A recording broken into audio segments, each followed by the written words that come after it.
सास का दहेज। स्नेहा के बेटे की शादी शिल्पी से होती है।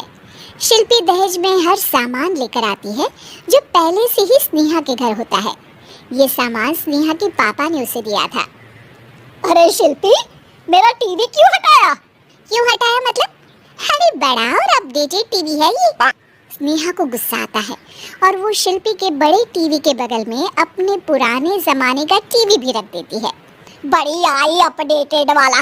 अरे बहुत सारी तेरी जैसी बहुओं को जानती हूँ मैं, जो घर से लाए सामान का रौब दिखाती है। ये ना समझ के हम भिखारी हैं। देख ले, हमारे पास भी टीवी है। ओहो, जो करना है वो करो। कोई मेहमान आएगा तो हंसेगा कि एक ही जगह दो दो टीवी। हंसने दे, दुनिया भी तो देखे कि सिर्फ तू नहीं, मैं भी दहेज लेकर आई थी। अब यही हाल हर सामान का हो जाता है। ड्राइंग रूम में एक साथ दो तरह के सोफे रखे होते हैं, एक नया आलीशान तो एक पुराना लकड़ी का। शिल्पी स्नेहा की इस आदत से काफी दुखी हो जाती है। एक टीवी पर रामायण चलती है तो बगल की टीवी में फिल्मी गाने, किसी को किसी की आवाज भी सुनाई ना पड़े वैसे। घर के दूसरे सदस्य भी सास बहू की इस आदत से परेशान हो जाते हैं। एक दिन स्नेहा की बहन उसके घर आती है और घर का नज़ारा देखकर हैरान हो जाती है। कहीं पुरानी फ्रिज के बगल में, कहीं नई फ्रिज तो कूलर के ठीक ऊपर एसी। अरे स्नेहा, ये तूने घर की क्या हालत बना रखी है? बहू रानी, तू तो नए जमाने की लड़की है, फिर घर को कबाड़ी बाजार सा कैसे सजा रखा है? नया फैशन है क्या? देखिए ना मौसी, माँ जी अपना पुराना सामान निकालना ही नहीं चाहती। वो सोचती है कि उनका ही सामान घर में रहेगा। अरे बहन, तू इस मामले में ना बोल तो ही अच्छा है।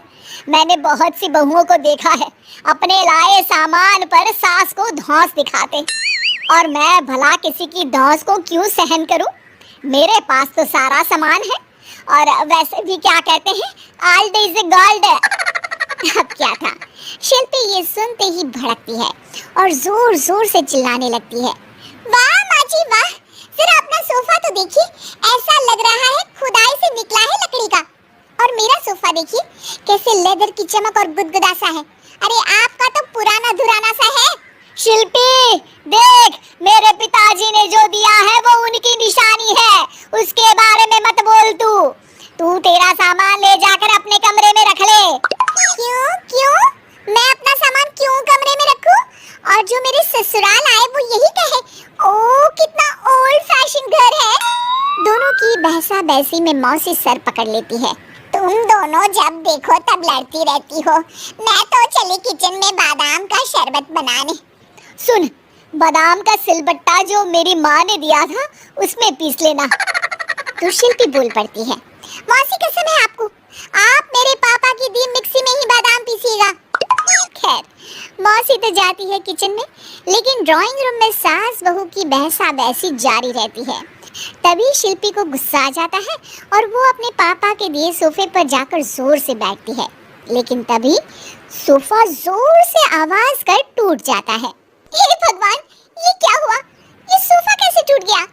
बेटा, अब समझ में आया ओल्ड इज गोल्ड क्यों कहा जाता है। टूट गया ना तेरा सोफा।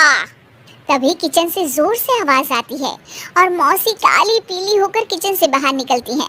शिल्पी, तुम्हारी कसम के चक्कर में मैंने बादाम के लिए मिक्सी का उपयोग किया था, लेकिन जैसे ही प्लग ऑन किया, अरे मेरा ये हाल हो गया। और भरोसा करो आजकल की चीजों पर। मैंने तो कहा था तुझसे, माँ की सिलबट्टे पर बादाम को पीसती तो तेरा ये हाल ना होता और स्वाद का स्वाद बरकरार रहता। अरे जब सब चीजें घर में थी तो क्या जरूरत थी तेरे पापा को सामान देने की?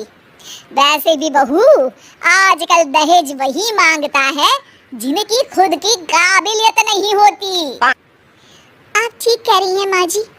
मेरे लिए ये सौभाग्य की बात थी कि आप लोगों ने पापा से कोई डिमांड नहीं की थी, लेकिन मैं आपको समझ ही नहीं पाई। मुझे माफ करिए। अब इस घर में नई चीज तभी आएगी जब पुरानी खराब हो जाएगी।